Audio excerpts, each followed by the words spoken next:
Just because Texas A&M has found a brand new head coach in Mike Elko, that does not mean that their expectations are changing at Kyle Field. They still believe that they can be a team that fights their way into a college football playoff appearance in 2024. And they might have added in some extra juice off the edge with the addition of Nic Scourton from Purdue. So let's talk about the Boilermakers edition down in Aggie land. If you are new here, welcome on into the channel. My name is Cole Thompson. I'm a radio show host based in Houston, and I talk college football daily. So if this is the type of content you enjoy, plus coaching searches, transfer portal news, national championship buzz, guys, we got a Big Ten blowout going down at NRG Stadium a year early before Washington joins the party. So make sure you join this party by subscribing to the channel down below. Leave a comment telling me your thoughts on what A&M's expectations should be going into 2024. Tell your friends, your family, your mortal enemies, best of bros, Aggie Nation, and college football aficionados everywhere about this channel, because we are on the race to become the #1 YouTube show talking about our favorite sport. Make sure you follow me on social media at Mr. Cole Thompson. That way, conversations surrounding college football never have to stop flowing. Nic Scourton was always going to be a hot name in the transfer portal for a multitude of reasons, but let's start off with the biggest. Proven pass rusher. You can never have too many. You can always have too few. So when you see a player that leads the Big Ten in sacks last season enter the portal, you know, number one, it's going to cost you a pretty penny in NIL collected to bring him on in. And number two, if your team is missing that element, but that's one of your weak points, adding him in already probably secures you one win. And that's what Texas A&M is doing. He's going to an fit simply because of who's the head coach, Mike Elko. Mike Elko, for 4 years, studied the game in College Station and transformed Texas A&M into the Maroon Goons 2.0. Plain and simple. That, or the Wrecking Crew 2.0. My apologies to Aggie fans everywhere. This was the best version of the defense you have ever seen in College Station since the 1990s when R.C. Slocum was running the show. And it's so we hear Ross Bjork and everyone inside of College Station talk about how they wanted to get back to find their R.C. Slocum, a name that the system understands the culture of Aggieland and can provide an excellent defense. You ain't find it much better than a defensive-minded guy like Mike Elko. 2021 had the #3 scoring defense in the country, despite A&M finishing 8-4. The year before, one of the best run defenses in the country, on the route to a 9-1 season and an Orange Bowl victory. Year before that, consistent progress. They ranked in the low 50s. They were up into the top 25 in scoring, in total yards. Last season, you even saw growth and potential, or 2 seasons ago in 2022, #1 pass defense. A&M, whether or not you agree, is a premier program in college football. Hate to break it to you, but I truly do believe it is always going to produce exceptional defenses. And now you got a defensive-minded coach who understands defensive lines and linebackers better than most. Nic Scourton had visits planned. He had opportunities to go to Florida State. He had opportunities to go to Michigan, I believe. He had something scheduled with, I believe, Alabama. Other schools in the SEC wanted to hitch their wagon to the Nic Scourton sweepstakes, and Texas A&M won. So Texas A&M loses the veteran in Dill Diggs. They bring in an upgrade, in my opinion, of Nic Scourton, not to mention Scourton is a sophomore. He's from the area. He knows what A&M football is all about. Grew up in Bryan, and there's something about going back home where it all began, where you remember where you became a star, that turns you up a second gear. The way I view a guy like Nic Scourton is a lot like a Jared Verse, but Verse came from the FCS level, and Scourton came from the Big Ten.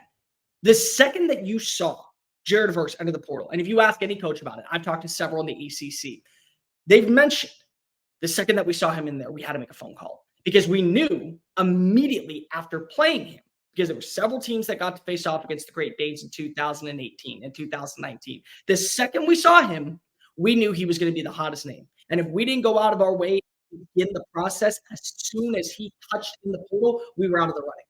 That's the way I view Nic Scourton, because you realize how big of a difference maker he can be. Just because if he played in Big Ten football does not mean he's SEC material. He played in the state of Texas. He played in the city of College Station, Bryan, where they do play exceptional high school football. He went to camps. He knows the land. He knows the SEC. He was recruited by countless schools in the SEC. And the second he touched down in West Lafayette, guess what happened?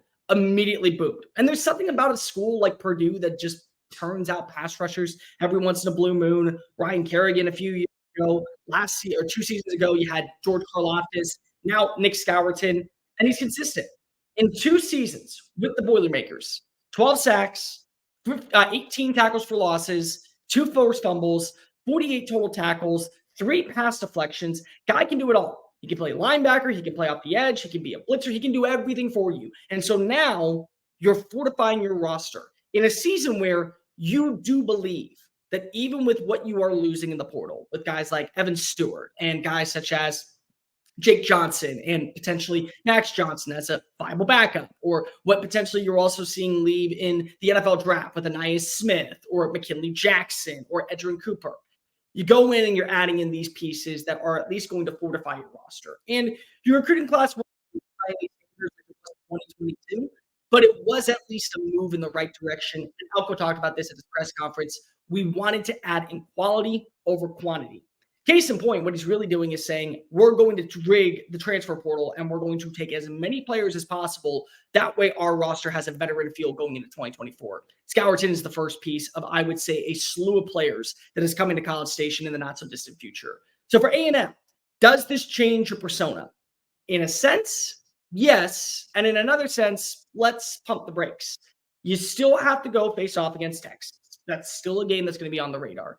You still have to take on Auburn, a more improved Auburn team. And you are going to be without one of your premier wide receivers in Evan Stewart.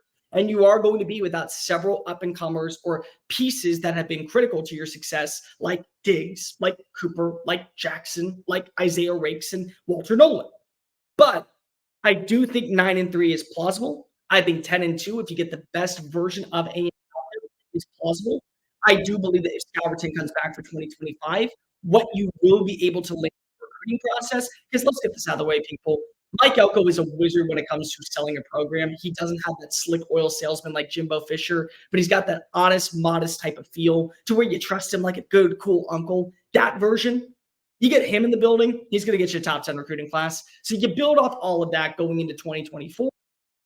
And now you look like you're building something for 2025. I think the Aggies are in a really good spot. I could see them getting all the way 9-3, 10-2 finish. I could see them getting potentially to a 7-5 roster. But no matter what, you're adding in a difference maker on the defensive line, a superstar talent that made his way and bullied offensive linemen where they breed offensive linemen, I might add in the Midwest, Illinois, Indiana, Wisconsin, Michigan. Go look up the stat lines players that you see coming out of those states and where they land. It's because of they're that damn good. And he conquered all of them. Now you're getting him down in College Station at Kyle Field. You're getting a difference maker coming off the edge. And more importantly, you're adding a piece that's going to fix your defense for the foreseeable future. Overall, exceptional fit for Mike Elko. Great addition for the SEC. And Scourton, he's coming to a quarterback near you starting on August 31st. A quarterback that, unfortunately for Mike Elko, he knows far too well in Riley Leonard. Thank you so much for watching that video. Don't hit the X button yet. Make sure you hit subscribe to keep up with all of our daily content found on Just Saying It and anything else that we post on this channel. Bye.